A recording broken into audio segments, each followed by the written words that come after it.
What if your child isn't studying enough? It can be so distressing and disappointing when it seems that your child has potential and capability, but they don't study enough, they don't work hard enough. As a parent, what should you do? First thing that I would suggest is something that you can do on your own. It is to create and maintain an overall positive environment with the child. To make them study harder, don't be angry at them, don't micromanage, don't nag, don't pressurize them. Why not? I'm going to give you some reasons. First, when you micromanage or nag your child to study, why did you get up so late? Why didn't you study for 2 hours? Why are you watching television? You're attacking behaviors which are symptoms of the problem. Such behaviors are symptoms of their deeper interests, aptitudes, personality, and core values, or lack of them. You must work to change the core, not keep attacking the symptoms. And in this case, changing the core is to inspire them and motivate them intrinsically to work hard. The core is to develop an interest or a passion for studying. The core is to develop a meaning for studying. So focus on enhancing these. It's not easy to do. We can help you.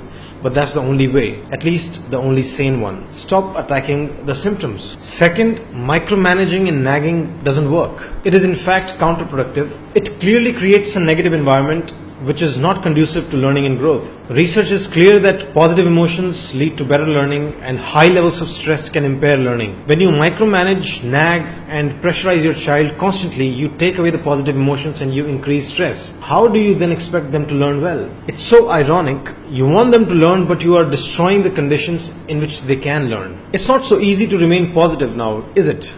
Because it's so frustrating. Despite all your push, they're not studying enough. Following perspectives can help you remain positive. First, leave your attachment to marks. Focus on your child's progress in the long run. You want a healthy, happy and functional child.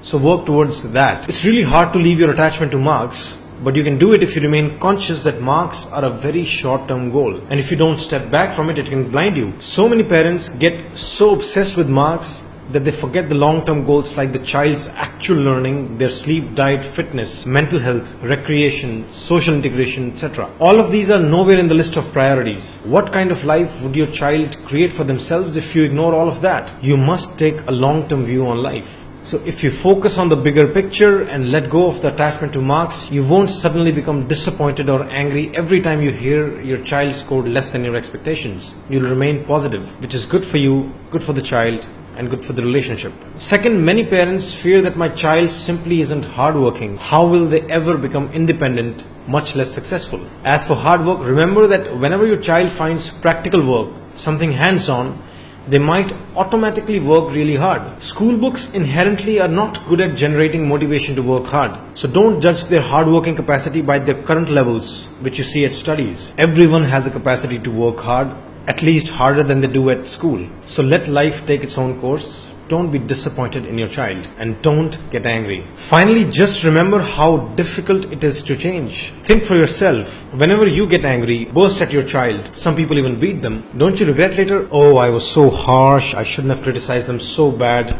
I won't do it again. But then you do it again. If you can't change your personality being so wise, then how do you expect your children to change so quickly? Any kind of change is hard.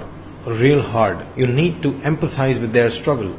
Growth isn't easy. Be kind and more accepting. Hope that gives you motivation and perspective to create a positive environment.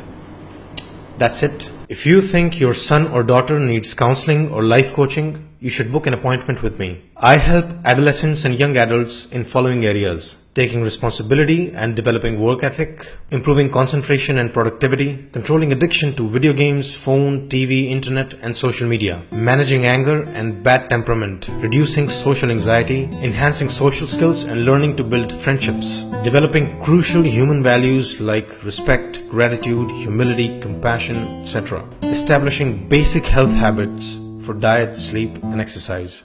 I'm sharing my personal number so you can book an appointment. Remember, just because counseling can make you stronger and wiser does not mean you're weak right now. Counseling is just another form of learning.